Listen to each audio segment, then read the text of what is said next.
Good morning, colleagues and friends. Welcome to Season 3, Episode 3 of the Empower Hour. Today we will cover the topic, the worrisome and wonderful world of AI in education. Right, so we are talking today about this concept of the wonderful and worrisome world of generative AI in education, and it is, well, I think it's a topic that has really blown up in the last while, and it's a topic that people are constantly changing their opinions, flip-flopping between it is wonderful or it is worrisome, and we'll see in this conversation what we're going to get to. Louis, just want to double check. Are you there? Are you ready to dive in? I see you again, I don't see your cameras on. There we go. Yeah, we can do this. Right. So wonderful. Let's go. So I think one of the critical things that people need to understand about AI is not new. ChatGPT didn't invent AI, as some people seem to kind of think. So I did a talk earlier the year where I spoke about this concept of before there was ChatGPT, because this whole ChatGPT reminded me of a situation that happened in the 90s where the concept and the conversation about AI also blew up. But just to take you back a little bit, in 1989, there was a thing called deep think, an AI created to play chess. It wasn't the first AI that could play chess, but it was the first AI that could actually play chess well and convincingly beat most people. However, it still kind of lacked the ability to beat your really, really, really good players. So people weren't that worried about DeepThink yet. But then in 1997, this thing exploded with a new version called Deep Blue, which was basically a more advanced version of DeepThink. And this is the moment that I can recall. And I was still a very young boy at the time, but I remember distinctly where people were talking about AI as kind of in the same lines as it is now. Louis, I don't know if you recall this. I mean, we were both quite young at the time. I don't know if you recall the hype around AI at the time. Yep, definitely recall the hype around AI. It's been a talking point for years. It's just wildfire Definitely. right now. Yes. And we're going to get to why we think it's a little bit different this time around. But back then, what Deep Blue did, a chess machine, but this time it could actually beat the best chess players out there. It beat Garry Kasparov, who was at the time the grandmaster.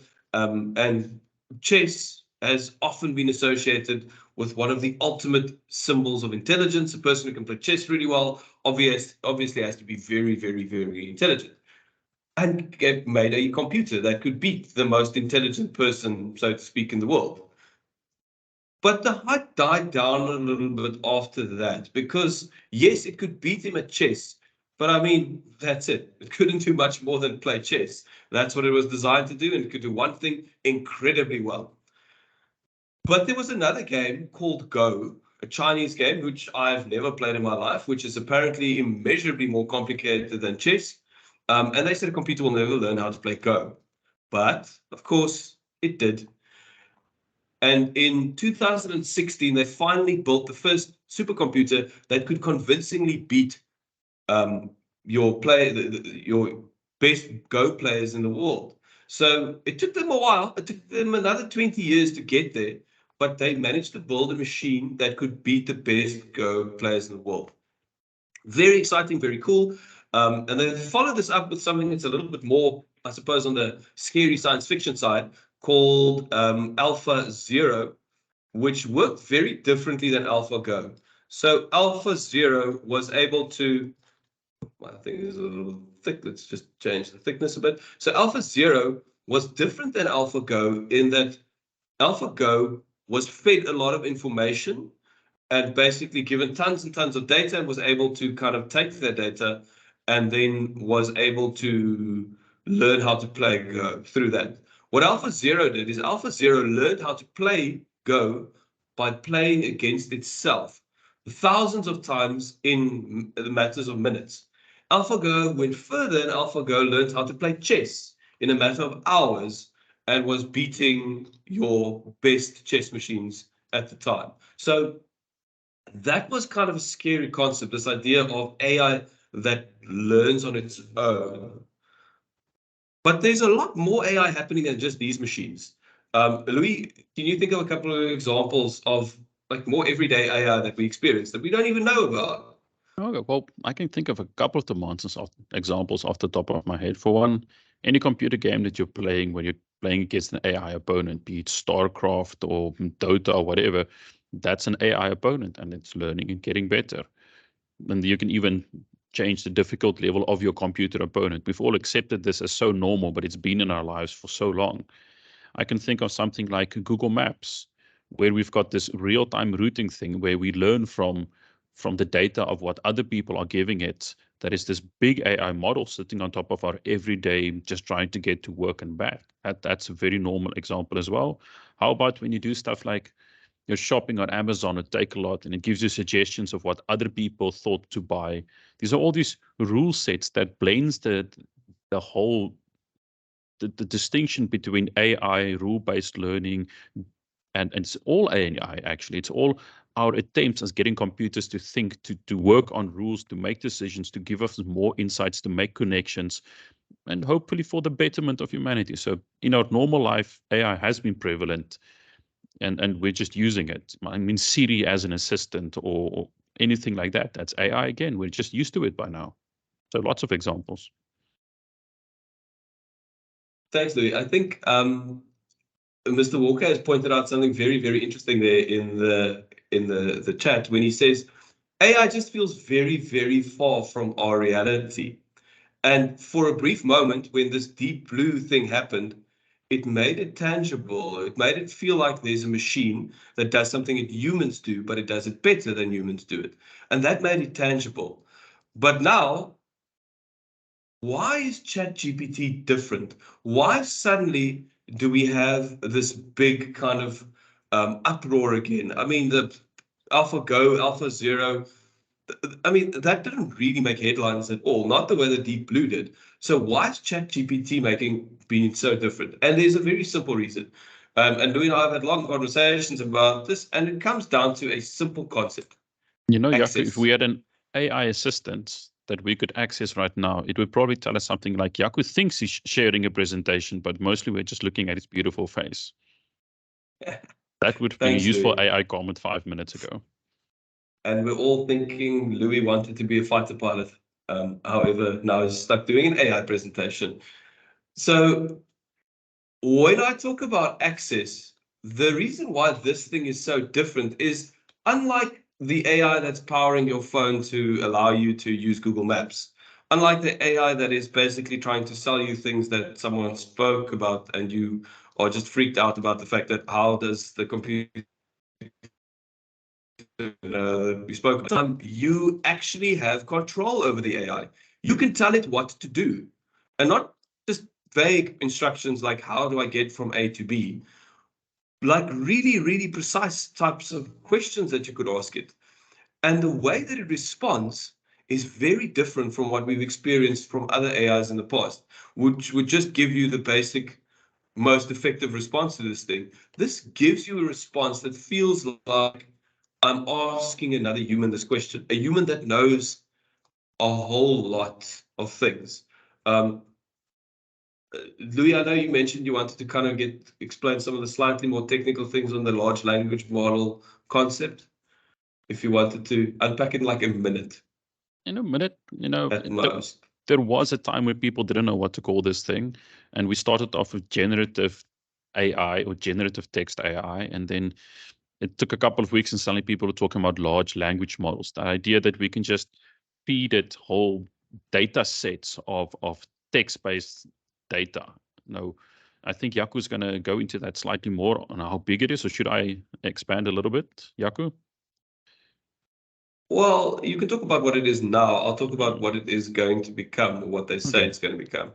Well, at the moment, what it is we've got these data sets, and these data sets have got names, and the AI is learning from this. So all the text that it could find available online, for instance, they're gathered in one place and they learn from it. They even had ChatGPT 3.5 learn up to like end of 2021, it was 2022. But it stopped at some point because the data set ended where they stopped gathering the data. But now they've connected it to the internet. So this thing can now do on its own searches, and it's just completely learning. And so it's a large language model. And when we say language, anything that's text-based, this thing can just handle like it's a native speaker. Now we're talking any language that's on the internet, any spoken language, written language. We're talking any coding language, any at all. If it's Python or Delphi, or you can C++, it's text-based, so you can learn from it. So any large language that it can find and learn from, this thing has now able to work with it, and it's unbelievable. And I think one of the things that's even more crazy about ChatGPT, and if you haven't experienced ChatGPT yet, we are going to do a little bit of a practical demonstration in a minute or two of that and a few other AI tools that actually offers a lot of interesting things to consider. But when we talk about access of ChatGPT, you need to imagine the following thing. At this point in time, they're talking about if you download ChatGPT, and you can download ChatGPT, you can host it on your computer locally, and you do not need to be connected to the internet, and it can still answer all those questions. Now, that is in itself incredible, but that is a 32 gig file, and it requires a little bit of, you need to understand what you're doing in order to do that. What they're talking about is they are shrinking that file as small as they possibly can. And yes, some of these AI guys are very bullish, and they kind of they are front and center, and they're loving the attention. But they are claiming that within the next year or two, that can be shrunken down to 150 megs or 110 megs even, and it can be put on a phone, which means that you could potentially, within the next 2 years, have the full power of ChatGPT without requiring any kind of internet access on a smartphone.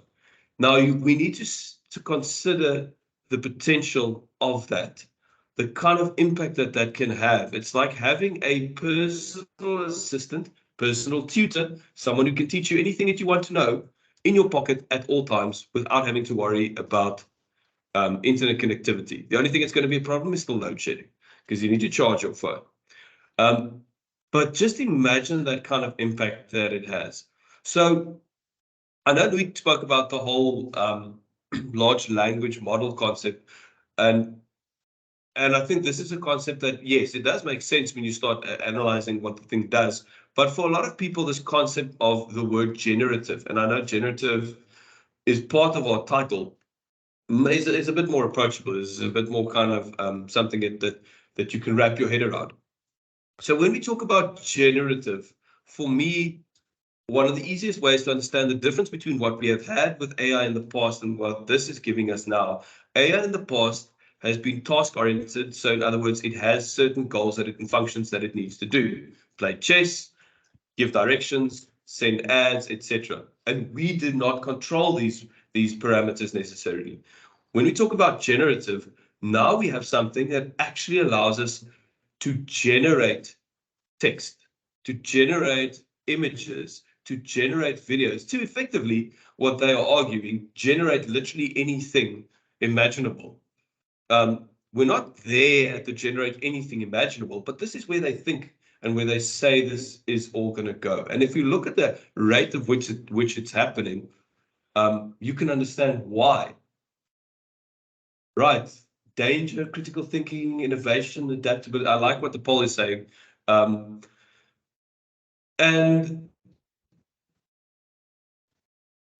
what's generative thing? We want to look at a few examples. So I'm going to zone in on that word danger and plagiarism. Wonderful and worrisome, and I want to show you why you're not wrong with what you're saying there. And because it is important to take note of that. Right. So over here, you will see I've pulled up the, I don't want to do that. Over here, I've pulled up the home language paper 2 of 2022. I used to be an English Don't you home just language want teacher, to so this is always share your interesting for me. screen, Jaco? We'd love to see what you're doing.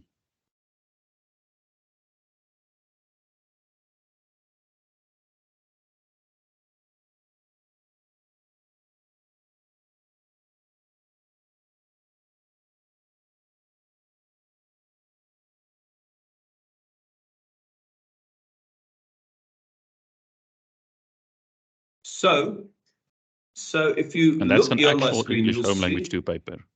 Yes, this is the real one. This comes from education.gov.za. This is the DBE question paper. So with ChatGPT, I can literally go and select the question on the Crucible. I can copy that. I can go to ChatGPT. I can go to that, send a message, paste it, and say enter, and it will give me the answer. And there it goes. And there's the answer to the question on the question paper. That's pretty useful. I got stuck there with it for a second. So that can be quite frightening to anyone who's an educator. Like, what now? What do we do with this? But it's okay. The Crucible, like, it's a very well-known play. It's obviously there's going to be information about it. We're in South Africa. We're okay. Not an issue. So here we go to the question paper 1 of the history question paper 1. Again, this was, I think this is 2021's history question paper. Here's a question. Critically discuss how Steve Biko and the philosophy of Black consciousness mobilized Black South Africans to challenge the apartheid government in the 1960s and 1970s. So it's a South African question. Surely it won't be able to do that. Let's see how it goes and how it deals with that question. Here, I do need to limit it because it might go on for a very long time. So I'm just going to say in 400 words. It's kind of limited a little bit. And there we go. Steve Biko and the philosophy of Black consciousness played a pivotal role in mobilizing Black South Africans to challenge the oppressive apartheid government during the 1960s and 1970s, at a time when racial segregation and discrimination were entrenched, because ideas ignited a sense of self-worth, unity, and resistance among Black communities. Now, I didn't do history up until grade 12 level. I know some of the concepts here in this, but I'm pretty sure I'll be able to hand that in as my essay. And I don't know if there are any history people in here. I think this will probably do pretty well. But here's the thing where we need to start thinking a little bit differently about these things. This is great. People will not have ChatGPT with them while they're writing the exam. So we don't need to be worried about that. But now we could be worried about exams, we worry about these, for example. However, if you think about this for a second, in terms of being able to use this as a revisionary tool, it's not always easy to find this title, for example, the influence of family relationships in the Crucible. What if we flip the script a little bit on our learners, and instead of asking them to write the essay, we go and say, right, so here's an essay. I'm going to say regenerate. Here's a second, okay, now it's doing the Steve Biko one. Here's the second one on Biko. It's going to generate that essay for me. We'll give it a few seconds and it finishes that. And then I'm going to go and regenerate it again. Now, instead of asking my learners to write the essay, critically discuss how Steve Biko and the philosophy of Black consciousness mobilized South Africans to challenge the apartheid government, I asked them, here are 3 essays on this topic. Critically discuss which one is best. Engage with these things and ask yourself, which one do you feel is better? Which one is lacking in some content?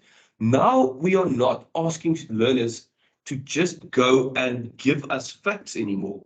Do the whole lower level of Bloom's taxonomy, where we ask them to just kind of memorize and regurgitate information. We're actually asking them to think critically. We're asking them to engage with the things that they know, not just on a surface level, but on a much deeper level. That to me is an exciting concept. It raises questions in terms of what happens when we give kids home or projects to go and do. What are they going to end up doing? What will happen? Louis is going to talk about that well, I think I'm going to hand over to Louis now, who's going to show you. Maybe you're sitting here thinking, oh, that's fine. This is not an issue because I don't need my kids to write factual essays. I want them to write creative things. So Louis, I'm going to give it over to you now. No problem. Let me just share my screen. Okay. What Now, can they do with creative writing? Jaco really likes ChatGPT. I also like Bard AI. This is the Google version. If I was to go new chat, I can say, write 300-word essay about a girl that gets lost in the forest. Okay. And suddenly what do we get? Just thinking for a moment, turning those AI. Okay.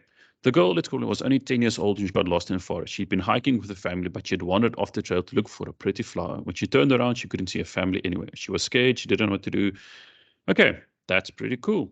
There we have a nicely written essay. I wouldn't have wondered about turning it in. What if I want to actually see a different story? Alice, why she gets... What about draft number 3? Another story about a girl getting lost and starting to panic immediately. So I have 3 different versions for Bard AI already. Okay. Okay, now say, now translate that to Afrikaans. I'm telling it, take my story and translate it into my home language. Okay, so it doesn't want to do that. So let's see. Write a story about a girl that gets lost in the forest. 300 words in, let's see now, Afrikaans. Let's see if it wants to do it now. Sometimes you have to work with this LLM. Now, interesting enough, this is what I told it yesterday. I'm going to go back into my history. Write a story about a girl that gets lost in a forest in Afrikaans for 500 words. And this is what I got. Die meisie het in die bos verdwaal. Sy het haar ouers se tent agtergelaat en verdwaal in die digte plante groei. Sy het geloop en sy kon nie die pad terugvind nie. Sy was bang en alleen. Now, this is the story in Afrikaans. I've tested some of these LLMs. Their Xhosa, their Zulu, not as good as their Afrikaans. Their Afrikaans is pretty good, but it's not perfect. As an I found here, sy het begin sing en die water het haar liedjie gevoer. Now, this should have been weggevoer or something like that. Like it drifted away on the water, but gevoer is what it came up with translation. But still, for an English student that has to write an Afrikaans essay, boom, we can just do this in Bard AI. Then I thought to myself, now how would I use this as a student? Okay. Now I know that Google Classroom doesn't have an AI checker, like plagiarism AI checker yet. But what if I want to actually go and write something about the Kruger National Park? And I said, write 500 words on the Kruger National Park. Made some spelling mistakes. It kind of just knows what I want. And it writes a nice little factual essay. What I could do now, I'm not going to do this now because it tends to backfire, but it works. Sometimes it doesn't. I actually think the LLMs have gotten better, the AI, and I also think that the detectors have gotten better. So it's this battle between detection and not detection and false positives. So this thing is called Copy Leaks. It's one of the free tools that you can have online. You paste text into it and you can see, okay, AI content detected. Now it says 95.6 probability. It's not always perfect. Some teachers and lecturers at university have gotten into trouble for flagging AI content and then it wasn't, and then everybody got into trouble. So it's not dependable yet, but there it is.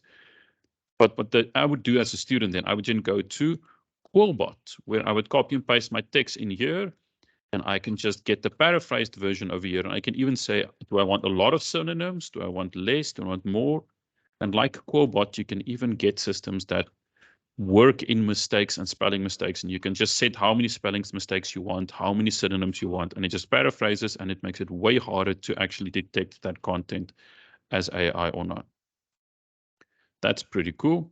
What else that I wanted to show you? Okay, now I asked Bard AI, write me an IT test paper for grade 10 learners for 100 marks with a memo below it. So then I went, okay, IT test paper, 1 hour, and it gives me one.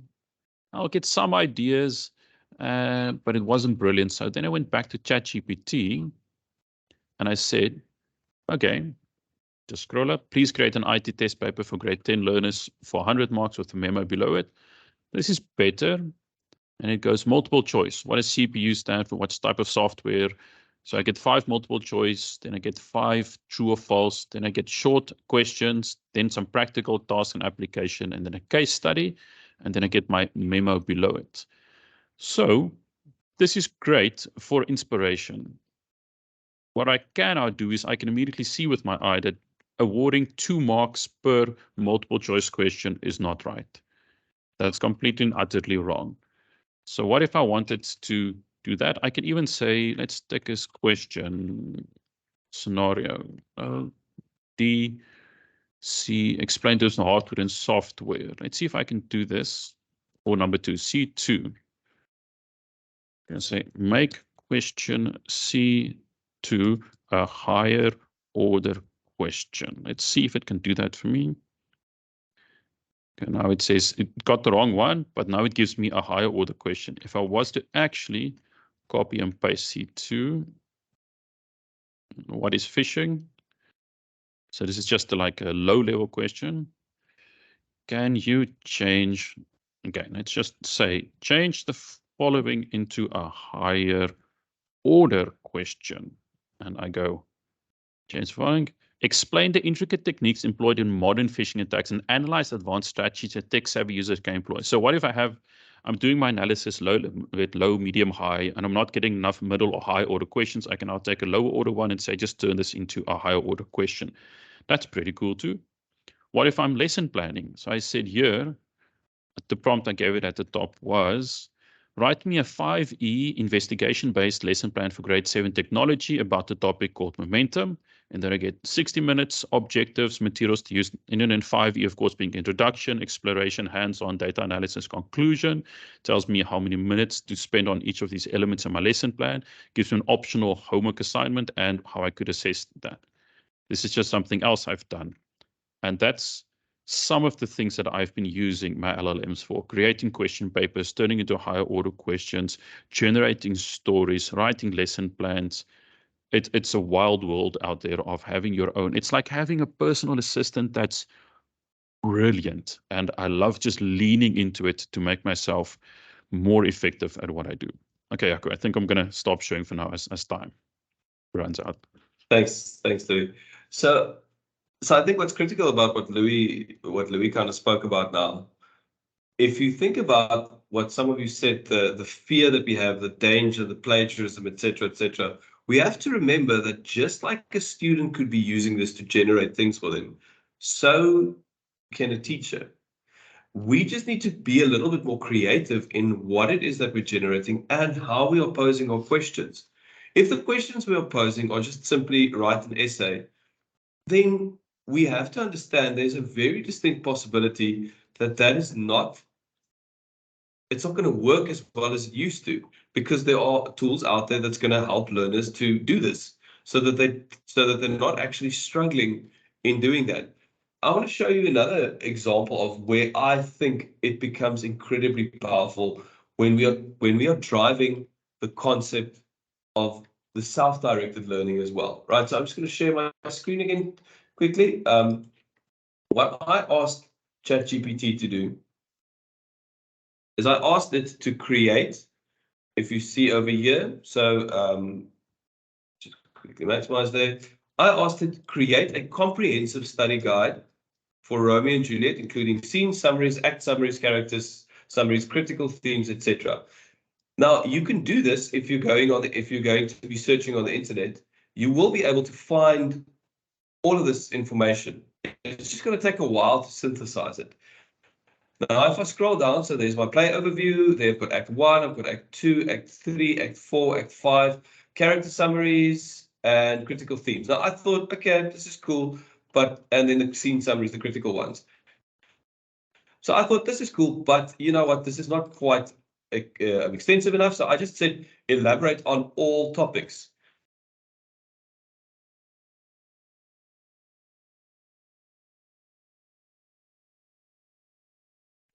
It gave me longer versions of all the themes, and then kind of expanding on the key scenes. And then I asked it to elaborate on all characters. So there's an elaborate on all characters question as well. Great stuff. So now I've got, if I copy and paste this all into one thing, I've got a very nice studies, or I've got a nice set of notes that I could give to my learners. But what if I wanted to turn it into a more effective self-directed learning tool? Now, there's this cool little thing called Knowledge AI as well.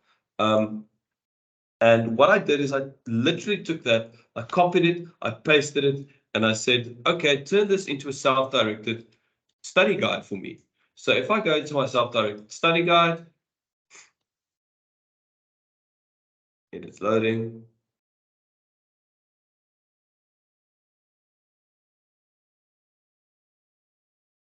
It's taking its sweet time to load.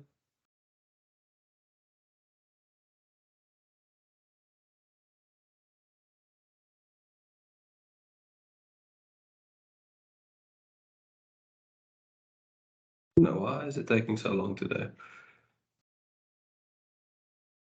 Apologies, we are experiencing some delayed internet connectivity over here, so it is struggling a little bit.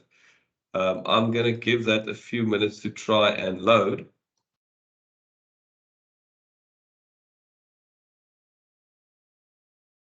Yeah. Jaco, if you want to, you can actually paste that link in chat, can't you, so that we can open it up ourselves? Yeah, but isn't it a public link? I don't think that one is the one. Louis, I sent you the link the other day in the chat. Why don't you just quickly see if you can grab that? Actually, you know what? I can, in our discussion, I'm going to just see if I can grab that link quickly. See if I paste that one, and then everyone can kind of explore it. You're 100% correct. So good. I've posted it. Okay.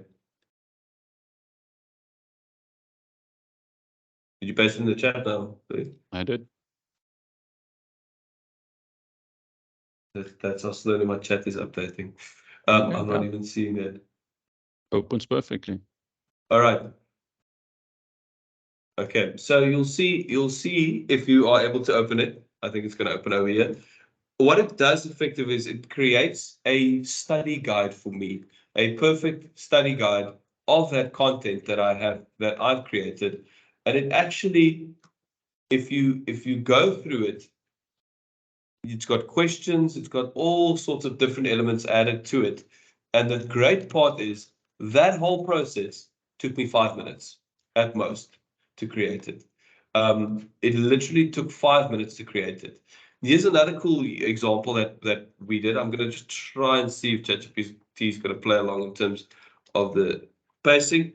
So another great way that we can integrate this into another well-known tool in terms of being able to create the self-directed learning thing is I can ask it, create a set of terms and definitions for what subject should we use for grade 12 life science. A set of make 20 terms for grade 12 life sciences in a table with 2 columns, right? Remember, so it's text, so you can ask for columns, you can point-based summaries, you can do anything that can be text. Right, so there we go. So now I'm creating this 20 terms in life science from 20 terms from in life science we are creating. And you will probably find that a lot of this, I remember testing this with the life science SCP, or not SCP, with the life science subject advisor once, and they said, you know what, these are all things that we need to have. So here's a cool little trick you can do. I can literally now go and select all of that. I'm selecting all of it. I go copy, and now I go to Quizlet, another tool that we kind of like using. I'm going to create a new set. Let me create a new study set. Just to show you how quick and easy this is, I'm going to go to the import option. I'm literally just going to go paste, and I'm going to go import. And there I've got my cards. Now I just need to give it a name. We'll call it life science terminology. I'm going to call, I have to specify that it is English. It's one of the, I think it's already picked that up. It's fantastic. And now I just say create. So there's my Quizlet set done. And those of you that don't know what Quizlet is, just to show you what this has now, I've got a basic flashcard thing happening. Right, so here I've got a flashcard happening, so kids can use this as a flashcard to just learn terminology. But what it also does is it turns it into a learn. I can go to learn mode, So we're just going to skip this personalization quickly. And here, I've literally created a little quiz for myself. The process by which DNA molecule is copied, mutation. Okay, no, I'm not right. So I'm still learning. Genetic variation, I'm not doing very well at this thing. And what actually is great about a tool like this, it has AI infused into it to help you learn, to effectively help you go through this so that you study and learn these sets. And then you can even go and create a test based off of this. Now, remember, critical part is this can be done by both the teacher and the student. So the student can sit and create their own test for themselves. Here, I'm going to say it's 20 questions. I answer with a term. Let's start. It creates a test. Here, I've got true or false questions. If I scroll down, I've got multiple choice questions. And if I scroll down a little bit more, here I've got the match the column, the word. So yeah, I drag it in. So basically, I've created, and you saw how quick that was. What was that, like a minute or two? I don't even know if it was a minute. I was able to use ChatGPT, combine it with another tool, and create an incredibly powerful self-directed learning tool. I can use it as a teacher to create these little tests, which I could then, if I wanted to, go old school, I can print it. So it took me all of 1 minute to create a test that I printed and I can distribute to my class.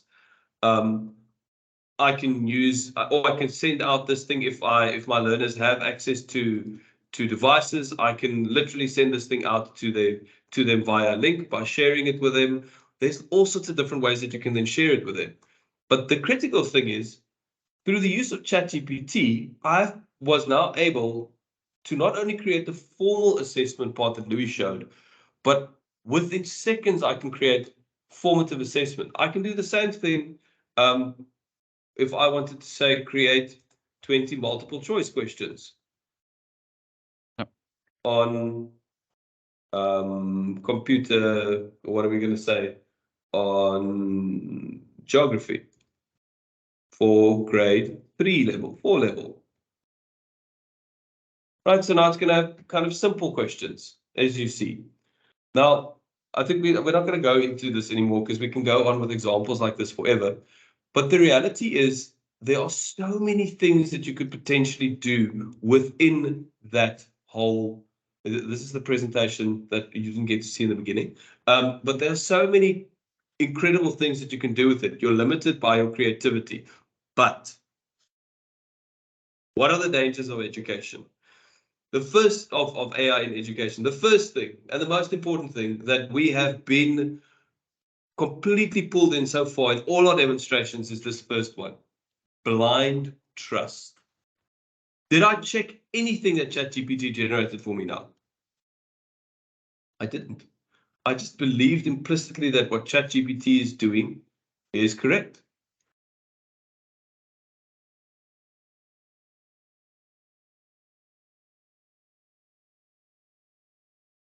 Jaco? Did we lose Jaco? Oh, while we're waiting for Jaco to come back, can you guys still hear me? Just thumbs up if you can hear me. Just want to make sure it's Jaco, not me. Okay, definitely Jaco. I'm going to show you something to do with the blind trust issue. Now, of course, let me first just retrack my steps a little bit. This is the study guide that Jaco created, the course that he just copy and pasted. It took like 20 minutes while we were chatting to just work at this in the background of the knowledge site, the Romeo and Juliet study guide that he generated in ChatGPT and then basically just pasted in here and said create a course. Now you've got your act summaries, all the major concepts, the players, etc. That's your first one. Second one then after that would be your glossary, and it can track your progress.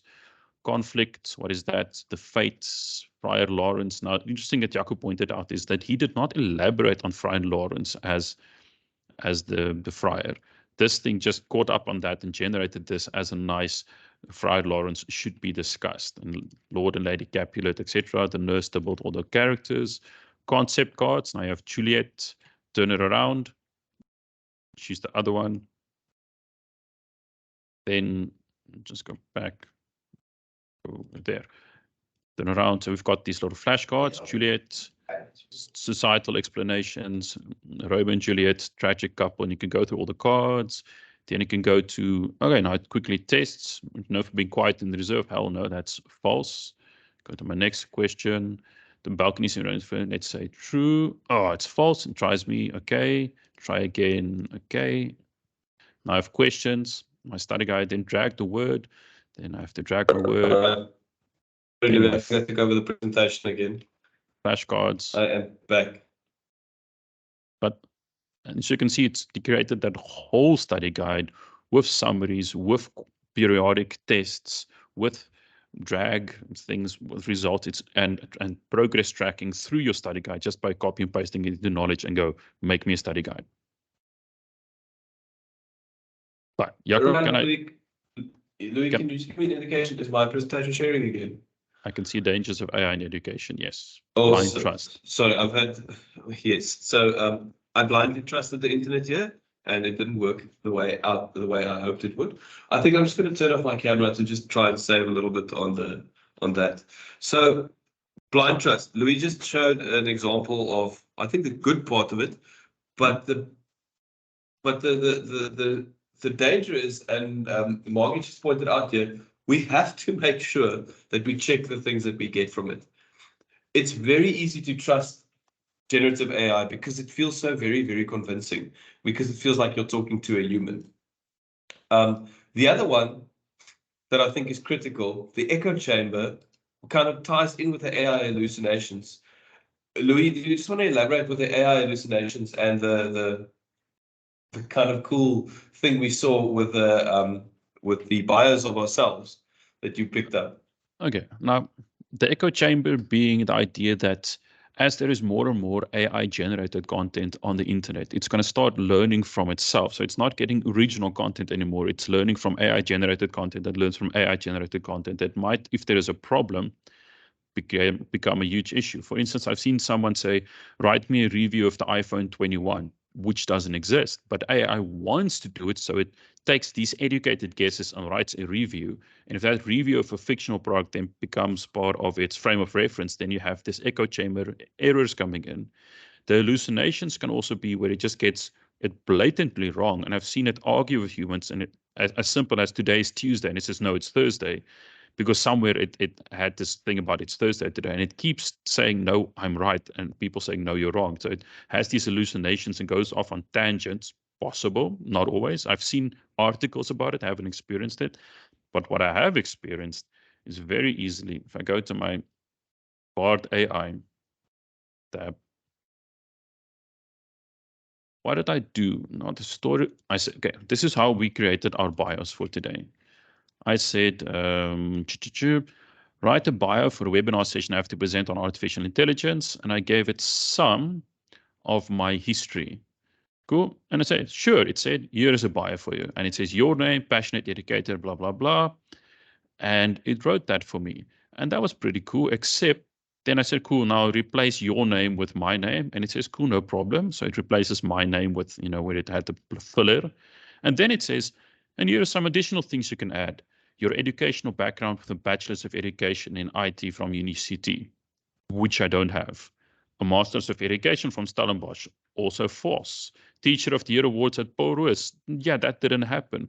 Google Certified Educator Level 1 2021, that is actually true. No idea how it knew that, probably just guessed. And then Stellenbosch, Vice Chancellor's Award, that's false. So all of these things, except that one is true, these two are false.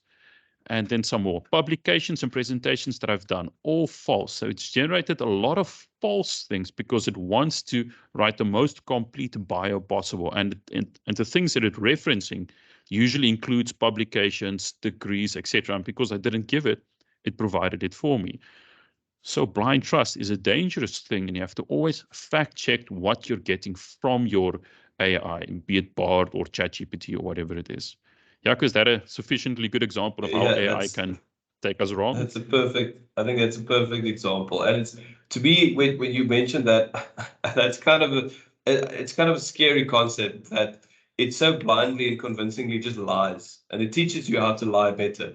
So there are real dangers of this in terms of that.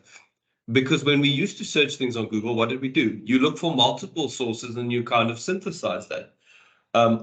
But Clinton Walker has also pointed out discernment is an incredibly important skill. We're going to have to get better at understanding when things are true, when things are not true. Louis also pointed out that he read an interesting study where there are hundreds of social influences that are being created by AI effectively. These people do not exist. They lead these phenomenal lives that people think, oh, that looks incredible. But they don't live. They're not real. They have So, brand and that, sponsorships, they get money yes, for it. And this is just a dude sitting with his computer generating a really attractive woman, for example, showing her in pictures of attending events and places on holidays with brand deals and advertisements built into it, making a living from generating this human. And it's unbelievable. Like me and my wife, when we have watching things these days or see it on TikTok or YouTube, I have to ask myself, is this an AI generated person? Is this an AI generated video? Is this an AI generated article? What can I trust with my eyes anymore? And it brings it back to me for what I asked ChatGPT. My first question was to ChatGPT, in a world where LLMs like ChatGPT exist, how should education change for us?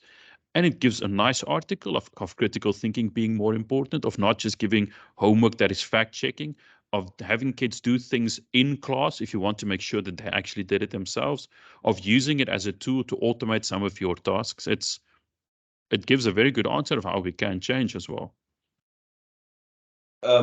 So that kind of, I think we're running out of time a little bit, Louis. So we might just, Okay.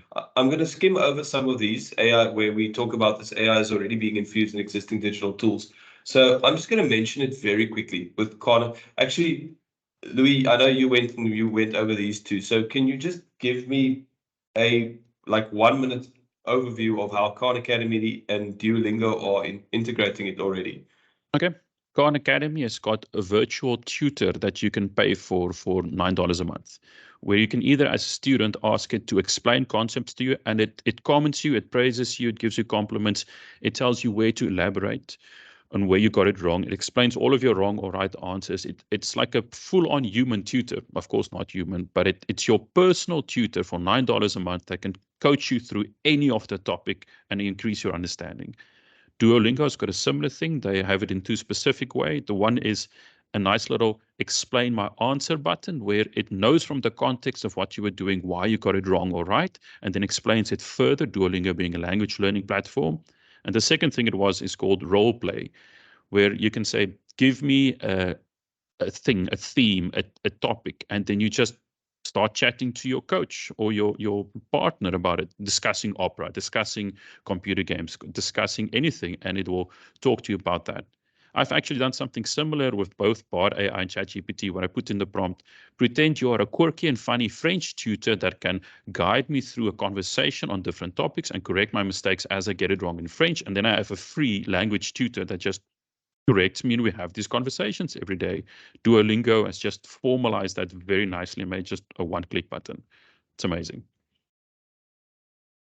Then the one that I also want to highlight, and this is a very new one to the game, they're still very much in the beta testing phase of what they're doing. But what SwiftGrade is attempting to do, and it's doing quite well, is you now have the ability to scan things with your cell phone. And when I say scan, it's not just the bubble questions, handwritten tests.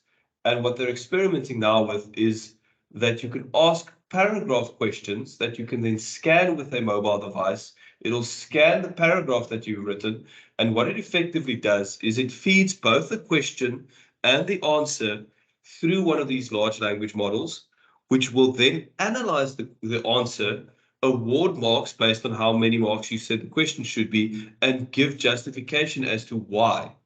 Ultimately, what that means is a learner can have a 4-mark question where they write a paragraph on something. It will be analyzed, and that learner will receive personalized feedback from the AI tool why they only got 2 out of the 4 marks, and they will receive it instantly.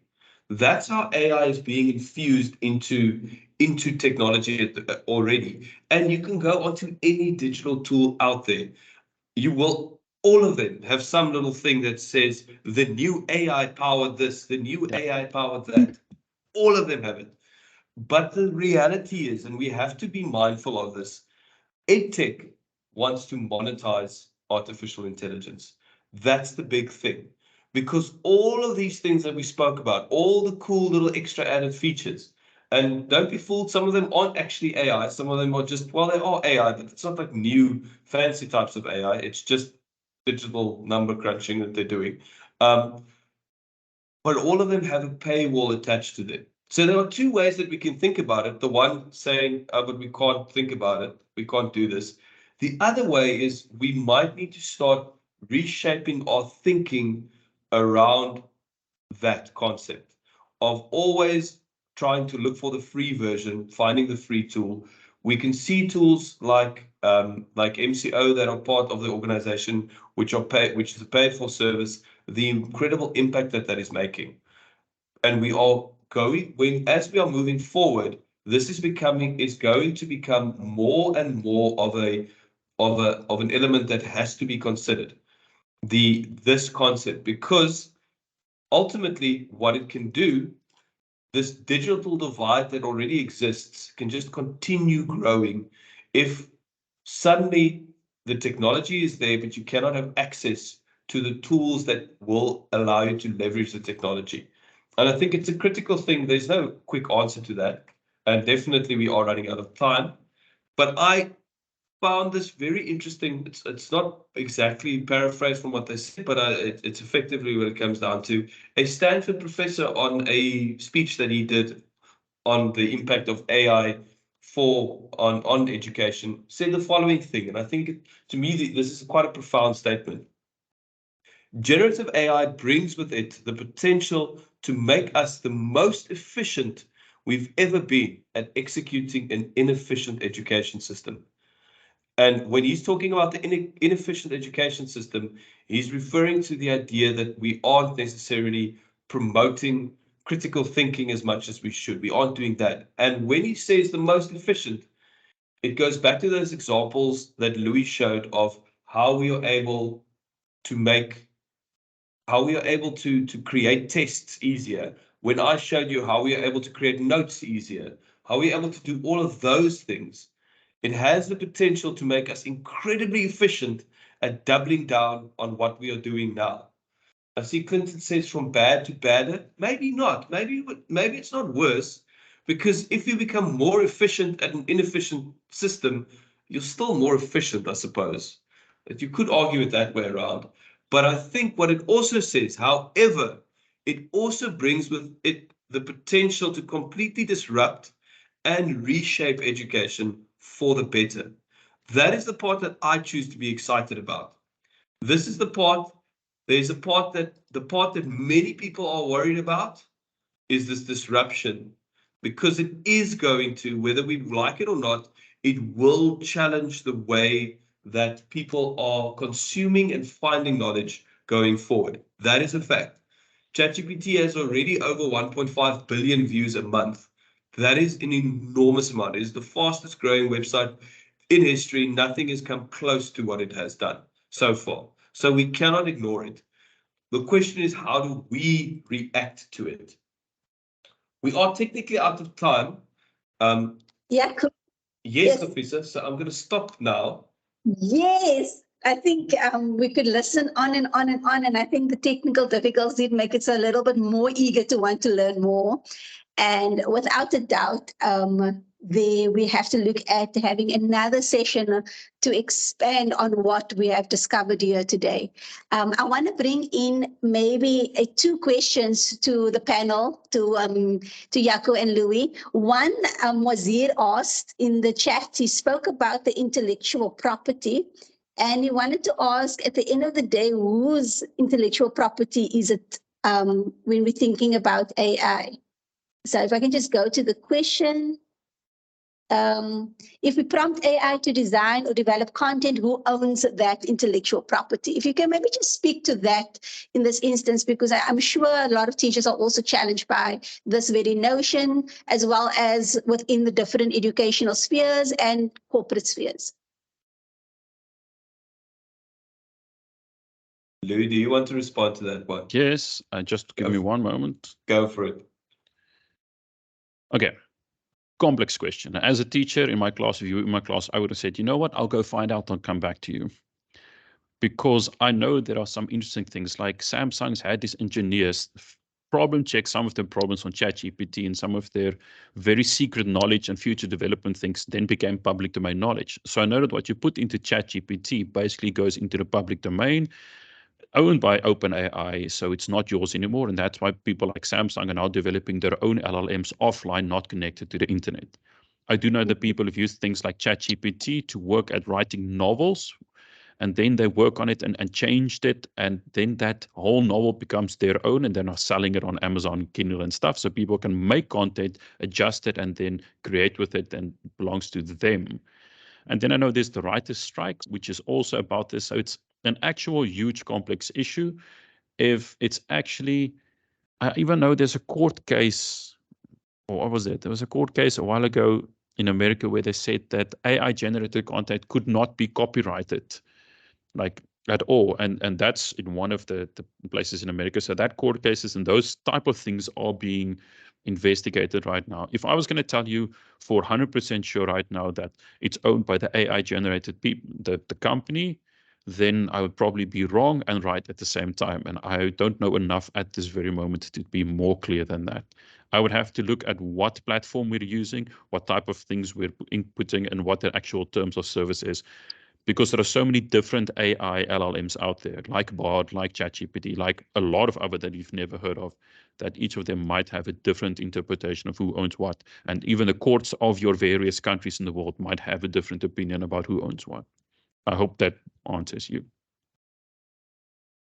Yes, thank you, Louis. I think it is something that we have to look into a lot more, maybe towards our follow-up session, to see how we can expand on that particular question, and also to see the outcomes of those court cases you're speaking of, the writer's strike and all of that. I want to also bring attention to something Christo mentioned in the chat, where he said about AI not inputting any personal information into the prompts within the AI sphere. This is not the first time I heard this particular statement being made. Can Jaco, perhaps you comment on this?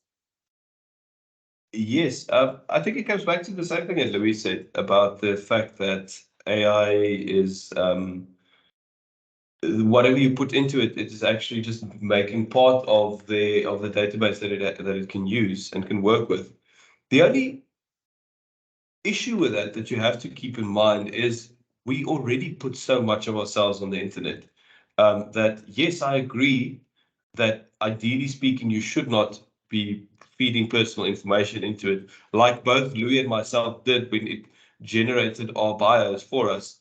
But at the same time, all of that information is already available on my Facebook, and it's not LinkedIn. like that is, and my LinkedIn. And I mean, I want it to be available on my LinkedIn because I want people to see my profile. Not that I'm trying to go get another job, but it's good to have that kind of information on a platform like that.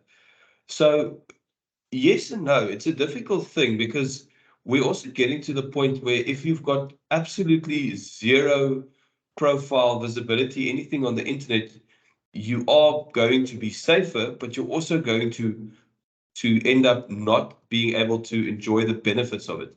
It comes back to the title of the whole thing. When Professor presented that title, The Wonderful and Worrisome World of AI, there's no doubt that there's a lot of dangerous things about it. Undoubtedly, that is true. Someone can find my pictures, someone can find my children's pictures, and they can just generate a fake family and start selling stuff about it. And I've got no control over that. But there are also a bunch of really incredibly wonderful things around what you can do with it. It's kind of taking the good with the bad and being able to use it and get the most out of it by thinking about it creatively, thinking about how can we use it. The one thing I think is critical to understand is we cannot just hide our heads in the sand and say, this thing is not going to happen, it's not going to happen, it's not going to happen, it's not going to happen. It is happening, and it has happened, and it will continue to happen. And in all likelihood, it will continue to accelerate the way that it's changing what we are doing. You know, Jaco, there are a couple of careers that have opened up. You know, we all know data scientists, but did you know there's like a prompt engineer now? That your whole specialization is just working on prompts, being more effective at asking these AI generators with the best possible prompt. You can find these libraries online, and I think Microsoft even building into ChatGPT 4 that you can choose between different prompts because it's noticed what is effective and what are not, and that's a career. And I see that someone in chat suggests that we have an LOAI teacher that just provides career guidance. You know, if you were to just talk to ChatGPT and say, these are my skills and interests, what career is going to look at, it will probably tell it to you. You can even then ask it things like, what earns the most money? What gives me the most, balance between work and home life? We have this available already. If we can get our kids to just sit down and ask the right questions, or have a teacher show them how to ask the right questions on a free platform already. Thank you, Louis. I was just thinking about the prompt engineering myself in terms of, there's also this website called WCED in which you can actually guide you on how to ask proper prompts to ChatGPT or Bard or to these LLMs in order for you to get the best outcome. However, we are 8 minutes over, so I think we have to stop here. There are I'm sure there's a lot more we can discuss further on this topic, and also I know that I will have a conversation again with both of you to extend further and to see what we can do in the next slot around this particular topic. And I think there's so many more things that we can bring forward as well. So I want to say thank you very much. There's been requests for us to continue this conversation, so we will. And thank you to everybody. Thank you, Louis, and to Jaco for offering your time, and to Jaco also thank you for publicly announcing you're not looking for any other job. You just said that right here clear. So I just want to say thank you to both of you again. This has been such an extraordinary session despite the challenges we had with the internet, and also in terms of just expanding our minds and seeing things in a little bit of a different way, particularly around how we're actually utilizing AI from the teacher perspective, from our official perspective, as well as from the learner perspective, and how we can utilize that towards critical thinking and innovative learning and get more to skills development as opposed to just content consumption. So I'm really enthralled by this particular topic. It was very enlightening. And once again, thank you very much. Last words on your side? Last words from me would be, my challenge to everyone is register for ChatGPT, use a Google account, whatever, register for Bard AI, and go ask them how AI should change in the face of themselves existing, how education should change. Because this is the tool that we can use to learn from as well as just use. It's not just a disruptive tool, it's an automation tool. It makes your life easier, more creative. Something like more than 90% of programmers are already coding with this permanently next to them, checking their code, debugging, solving problems. And I'm actually considering paying the $20 a month myself for ChatGPT 4, because if this makes me the most effective I can be at my job, then why am I not taking full advantage of it? So my challenge is, go ask an LLM a question like, how should education change? I mean, brother. Jaco, your side, final words. Final words. If you look in the history of education, the only tool that has actually universally changed education around the world is the blackboard, and that's basically 200 years old. This, I think, has the potential to be another one of those things that could completely change the face of how we are doing things. So we either get on board or we fall behind. Fantastic. Thank you very, very much to both of you. And thank you to our audience, our colleagues, Empower, our family, friends, for taking this time this morning. And also, we're looking forward to our next session, and we will send out the resource within the next week. And we will also see some of these resources that all the links that were shared in the chat. We'll also share that with you so that you are able to go and explore a little bit more. Thank you, everybody. Be safe, take care, and keep warm. Thank you, everyone. Have a lovely day. Thanks, everyone.